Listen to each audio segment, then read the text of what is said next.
je t'adore. Gloire à toi, Jésus, je t'adore. Oh, gloire à toi, Yahweh, je te loue, je te loue, je te loue. Oh, gloire à toi, Jésus, je te loue, je t'adore. Oh, gloire à toi, Yahweh, je te loue, je te loue. Alléluia, gloire à toi, Jésus, je te loue. Oui, gloire à toi, mon Dieu, oh, je t'adore, je t'adore, je t'adore. Gloire à toi, mon roi, je t'adore, je t'adore. Gloire à toi, Jésus, je t'adore, je t'adore. Gloire à toi, Yahweh, je t'adore. Gloire à toi, Seigneur, nous t'adorons quels que soient les obstacles que nous rencontrons. Nous t'adorons quelles que soient les difficultés que nous traversons. Nous t'adorons, ô Dieu de grâce, parce que tout concourt vient de tous ceux-là qui t'aiment. Nous t'adorons, ô Dieu de bonté, parce que toi seul tu veilles sur chacun d'entre nous. Nous t'adorons en cette soirée parce que tu ne cesses de manifester ta gloire en notre faveur. Nous t'adorons, Père éternel, parce que toi seul tu es celui qui te révèle en nous. Nous t'adorons parce que tu es le Dieu, le seul véritable Dieu qui a créé toutes les choses. Même comme les hommes ignorent ta haute puissance ou ta toute puissance, Père, nous reconnaissons que tu es tout puissant. Béni soit ton Saint-Nom pour toutes choses. Béni soit ton Saint-Nom parce que toi, ce que tu veux sur chacun d'entre nous. Béni soit ton Saint-Nom pour ces moments difficiles où nous traversons une pandémie qui fait rage dans le monde entier. Mais jusque-là, Dieu de grâce, tu nous réconfortes et tu nous couvres sous l'ombre de tes ailes. Que la gloire te soit rendue pour tout cela. C'est au nom de Jésus-Christ que nous t'avons ainsi adoré et prié. Amen. Amen. Alléluia. Amen. Restons assis, bien-aimés. Nous allons continuer aujourd'hui en cette soirée d'enseignement. Alléluia. Nous allons continuer aujourd'hui en cette soirée d'enseignement. Nous pouvons rester assis parce que ce que nous faisons ne vient pas de nous. Ce que nous faisons vient uniquement de Dieu seul. Alléluia. C'est Dieu qui décide de nos vies. C'est lui qui décide de tout. Amen. Amen. Nous allons donc évoluer. Alléluia. Nous allons évoluer. On doit parler d'un thème très important aujourd'hui. Un thème qui fait l'objet de débat. Un thème qui crée les polémiques dans le monde. Parce que pour d'autres, ce thème ne sert à rien. Amen. Nous allons parler de Dieu en cette soirée. Dieu, alléluia, dans des mots qui a 4 lettres. Et ce mot qui a 4 lettres, c'est Dieu. Alléluia. 4 lettres. Dieu. Vous savez que beaucoup d'individus pensent que Dieu n'existait pas. Beaucoup d'individus pensent que ce n'est pas Dieu qui a créé tout ce que nous voyons. Beaucoup d'individus pensent que Dieu c'est un être qu'on a seulement inventé. Mais nous allons parler de Dieu aussi, nous allons parler de Dieu aujourd'hui pas comme eux, mais nous allons parler de Dieu comme étant un Dieu qui existe, comme étant celui-là dont notre vie émane de lui, comme étant celui-là qui est le créateur du ciel et de la terre, comme étant celui-là qui est le Dieu qui est présent en tous les temps et partout. Alléluia. Nous allons parler de Dieu. Et ce Dieu, on parle, c'est le Dieu de la Bible. Et c'est ce Dieu que nous servons et nous croyons à son existence. Nous savons même qu'il existe. Alléluia. Nous savons qu'il existe. La Bible dans son ensemble, bien aimé, nous oriente à connaître des choses au sujet du Créateur. Parce que le Dieu que nous servons, c'est le Créateur. Donc la Bible dans son ensemble nous oriente à connaître des choses au sujet du Créateur et à connaître également Dieu personnellement et de façon comment expérimentale. Donc la Bible m'oriente à connaître Dieu de façon personnelle et de manière expérimentale. Et lorsque nous parlons de Dieu, rien n'est plus intéressant de savoir d'abord ce que c'est que Dieu, ou bien qui est Dieu. Alléluia. Est-ce qu'on peut définir la personne de Dieu? Alléluia. Est-ce qu'on peut définir la personne de Dieu? C'est donc pour laquelle on doit d'abord rester dans l'approche définitionnelle. Alléluia. On va d'abord rester dans l'approche définitionnelle, à savoir qui est Dieu. Nous entendons par Dieu, bien-aimé, l'être comment? Qui est Dieu? Nous entendons par Dieu l'être comment? L'être suprême. Alléluia. Nous entendons de Dieu l'être, nous entendons par Dieu l'être suprême. Alléluia. Nous entendons par Dieu l'être suprême, créateur du ciel. De quoi également? Omnipotent. De la terre, oui, de la terre. Quoi également? Des choses et tout ce qui s'y trouve dans le cosmos, ou bien dans la nature. C'est pour dire que Dieu est l'être suprême, créateur du ciel, de la terre, des hommes. Alléluia. C'est Dieu qui a créé les hommes, non? Des hommes et de tout ce qui s'y trouve dans la nature et le cosmos, à savoir les herbes, à savoir les arbres, à savoir les animaux. Alléluia. À savoir même l'eau, la mer, tout ça, les étoiles, la lune. C'est Dieu qui en est le créateur. Donc Dieu, c'est l'être suprême, créateur du ciel. Créateur du ciel, de la terre, des hommes et tout ce qui s'y trouve dans la nature et dans le cosmos. Alléluia. Amen. Nous confessons donc avec foi qu'il y a un Dieu personnel qui se veut à la fois transcendant et immanent. Alléluia. Qui se veut à la fois transcendant et immanent. Alors, c'est quoi dans la transcendance? Et c'est donc quoi l'immanence de Dieu? C'est là le problème. Peut-être le vocabulaire, est très fort. Il y a je ne sais pas, Amen. Peut-être le vocabulaire est très fort. Donc, nous confessons donc avec foi qu'il y a un Dieu personnel qui se veut à la fois comment? Transcendant et immanent. Par transcendance, alléluia, par transcendance, il faut comprendre que Dieu est au-dessus. Dieu est comment? Dieu est au-dessus, alléluia, de sa créature. Par transcendance, il faut comprendre que Dieu est au-dessus de sa créature et de tout ce qui existe. Alléluia. C'est-à-dire que Dieu est au-dessus de tout ce qui existe.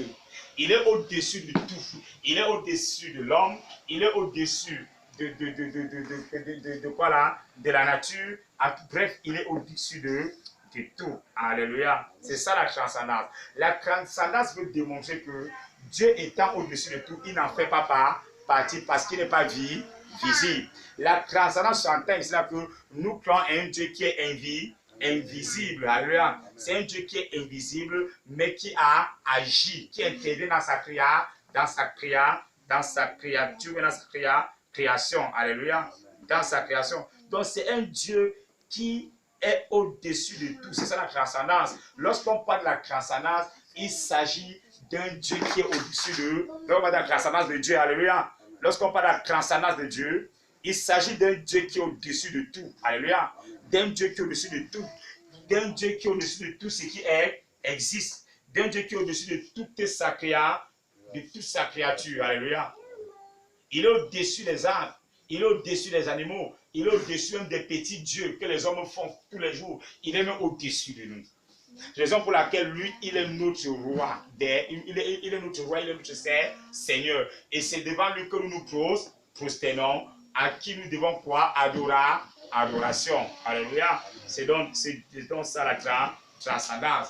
Et lorsqu'on parle de l'immanence, alléluia, lorsqu'on parle de l'immanence, nous pensons que, bien que ne faisant pas partie de sa création,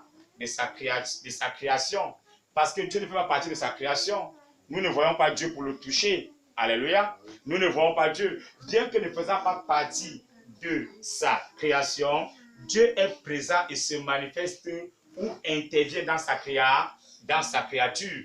Parce que beaucoup de savants ne croient pas à l'immanence de Dieu.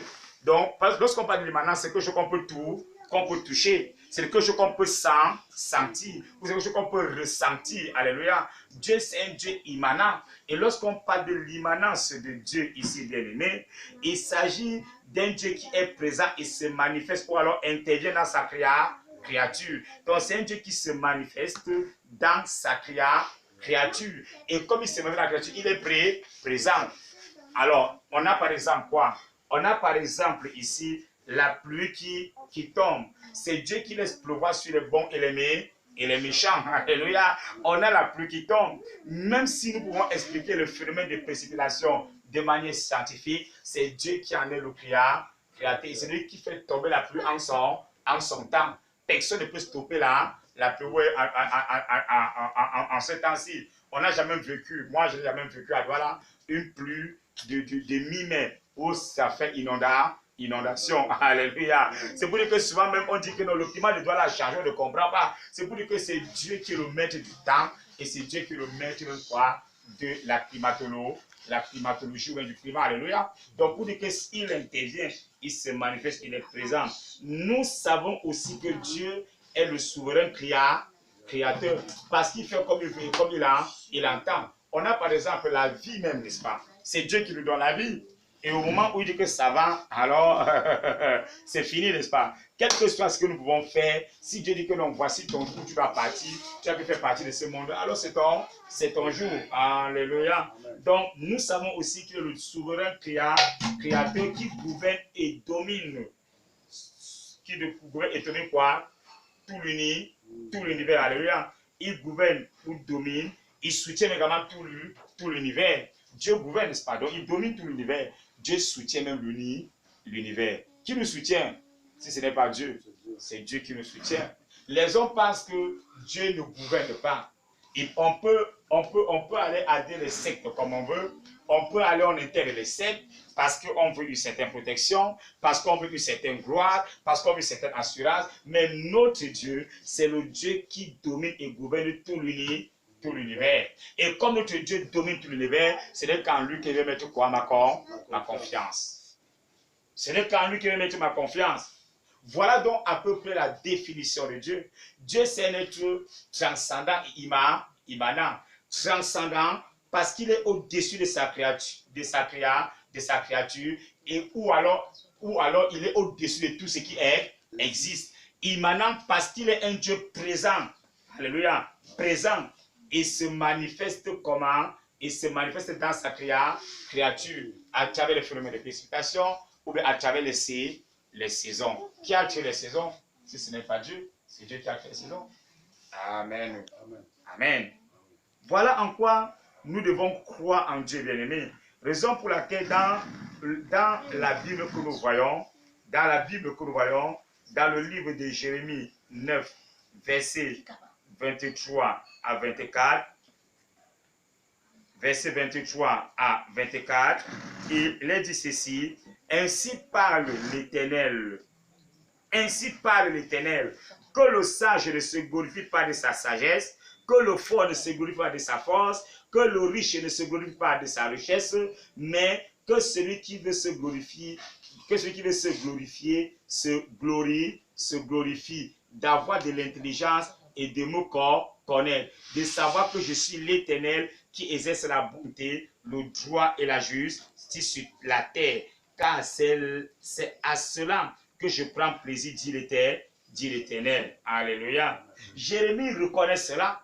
Il dit bien que quoi? Que le sage ne se glorifie pas de sa sagesse. Le sage peut se glorifier de sa sagesse, dit que non, je possède une très grande capacité d'intelligence. Non, ne te glorifie pas de ta grande capacité que tu possèdes, intellectuelle que tu possèdes. Que le sage ne se glorifie pas de sa sagesse, que le fort ne se glorifie pas de sa force, que le riche ne se glorifie pas de sa richesse. Il y a les riches qui disent que mais Dieu là, c'est même qui? C'est Dieu qui me donne la vie, c'est Dieu qui me donne l'argent. Alléluia. Ils disent cela. Mais la Bible te dit aujourd'hui que il faut savoir que tous ceux-là qui pensent qu'ils possèdent la sagesse et se glorifient de leur sagesse, qui pensent qu'ils possèdent la richesse et se glorifient de quoi? De leur richesse, qui pensent qu'ils possèdent de la force et se glorifient de leur force, alors se trompent et de la manière la plus fatale. Alléluia. Ceux-là se trompent.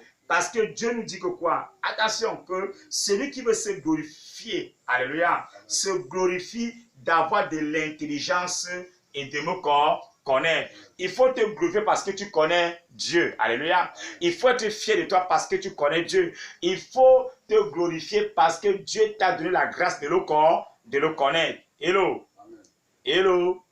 Il faut te glorifier parce que Dieu t'a donné la capacité de l'expérimenter dans ta vie. Raison pour laquelle nous disons ceci, bien-aimé, que Dieu, ou bien la Bible nous oriente à connaître des choses au sujet de Dieu et de connaître également que Dieu nous a permis de le connaître, ou bien d'avoir de l'intelligence grâce à lui. Alléluia. Je n'ai pas de l'intelligence qui vient de mes propres moyens, de mes propres capacités. J'ai de l'intelligence parce que j'ai l'approbation de Dieu. Alléluia. J'ai de l'intelligence parce que la main de l'Éternel est sur moi. Voilà donc ce qu'on peut dire de la définition sur Dieu. Mais, en grosso modo, Dieu c'est l'être transcendant et immanent. En plus, Dieu c'est l'être suprême, n'est-ce pas? Il est transcendant et immanent, n'est-ce pas? C'est l'être suprême. Omnipotent, omniscient. Alléluia. C'est l'être suprême. Dans ce cas-ci, il est omnipotent, il est omniscient. Alléluia. Pourquoi? Parce que c'est l'être suprême, créateur du ciel, de la terre, des hommes. Alléluia. Et de tout ce qui se trouve dans la nature. Amen. En grosso modo, voilà ce qu'il faut retenir. Alléluia. Maintenant, nous allons parler de l'existence et de la nature de Dieu. Beaucoup d'hommes peuvent penser que Dieu n'existait pas. Ils peuvent penser cela. Et nous avons vu des gens qui ont même déclaré la mort de Dieu. On a vu des savants, des grands intellectuels qui ont même déclaré la mort de Dieu. On a vu certains qui ont dit que non, Dieu n'existait pas. Non, c'est l'homme qui a ses capacités.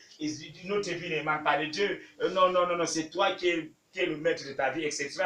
Lorsque nous parlons de l'existence de Dieu, nous croyons à l'existence de Dieu. Alléluia. Nous croyons à l'existence de Dieu et pensons qu'il est le Dieu de la Bible. Le Dieu que nous servons, nous savons qu'il est le Dieu de la Bible. Et nous savons qu'il est un Dieu qui existe parce que nous croyons à son existence. Et de ce fait, bien-aimés, nous disons sans toutefois nier que Dieu existe. Alléluia. Nous disons sans toutefois nier que Dieu existe. Cette existence étant un fait reconnu dans l'Écriture, nous constatons que le tout premier passage de la Bible en est l'exemple de l'existence de Dieu. Alléluia. Nous croyons et nous savons que le tout premier passage de la Bible en est l'exemple de la démonstration de l'existence de Dieu. Dieu n'a pas besoin en tout cas, Dieu n'a pas besoin de prouver son existence. Alléluia. Mais nous savons que le tout premier passage de la Bible démontre l'existence de Dieu lorsque nous lisons dans Genèse 1:1 que au commencement, Dieu. Alléluia. C'est pas ça? Au commencement, Dieu. C'est ça, n'est-ce pas? Alléluia. Au commencement, Dieu. C'est ce que la Bible dit, n'est-ce pas? Lorsque nous savons que dans le tout premier passage de la Bible, on nous dit que quoi? Au commencement, Dieu. Au commencement, Dieu. Qu'est-ce que Dieu fait? Au commencement, Dieu créa les cieux et la terre. Donc, au commencement, Dieu. Voilà en quoi nous croyons. Nous croyons en l'existence de Dieu. Nous ne croyons pas, je ne sais pas, en l'existence de la science qui est au-dessus